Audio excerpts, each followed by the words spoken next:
আমি আপনাকে একদম গ্যারান্টি দিচ্ছি, আপনি কষ্ট করে যদি আমাদের সাথে থাকেন, এখন আপনি ছোটবেলা থেকে আজ অব্দি আপনি যে ক্লাসে পড়েন কালেকটিভ নাউন যেভাবে শিখেছেন অনেক কষ্ট করেও, ইনশাল্লাহ আপনি মনে হবে যে আগের সবকিছু থেকে একটা নতুন জিনিস পেলেন, এবং এটাই হওয়া উচিত। কালেকটিভ নাউন ছোটবেলা কি যেন বলতাম, কোনগুলোকে কালেকটিভ নাউন বলতাম? যেগুলো সমষ্টিবাচক, একটা শব্দ বললে অনেক কিছুকে বোঝায়, এটাকে আমরা বলতাম কালেকটিভ নাউন। Very good. তাহলে কালেকটিভ নাউন গুলো কি কি?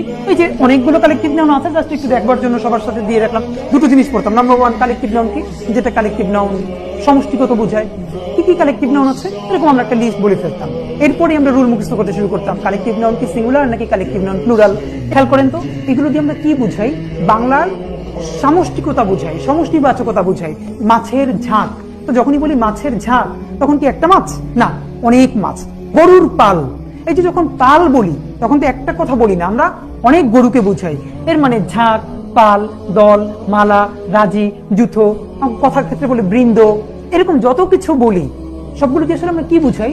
আমরা বুঝাই সামষ্টিকতা। এর মানে যখনই আমি আপনাকে বলি যে দল, তার আপনি ধরেই নেন যে দল মানে কোনো কিছু একটা জিনিসে দল হয় না, হ্যাঁ, অনেক কিছু দরকার। আমরা কখনো পড়বো না প্রাইড, ক্লাস্টার, কলোনি, এগুলো হলো কালেকটিভ নাউন। আমরা কিভাবে পড়বো? যেভাবে পড়েছি পাখির ঝাঁক, মৌমাছির ঝাঁক, তবে যে জোড়ায় জোড়ায় পড়েছি, ইংলিশেও কালেকটিভ নাউনটা আমরা এখন থেকে জোড়ায় জোড়ায় শিখবো। প্যানেল অফ স্পিকার্স, এখানে কালেকটিভ নাউন কোনটা? প্যানেল। কিন্তু প্যানেল কার সাথে বসে? আমরা এভাবে পড়বো না, আমরা পড়বো আ প্যানেল অফ স্পিকার্স, বক্তাবৃন্দ। অ্যান অডিয়েন্স অফ লিসনার্স, শ্রোতা মণ্ডলী।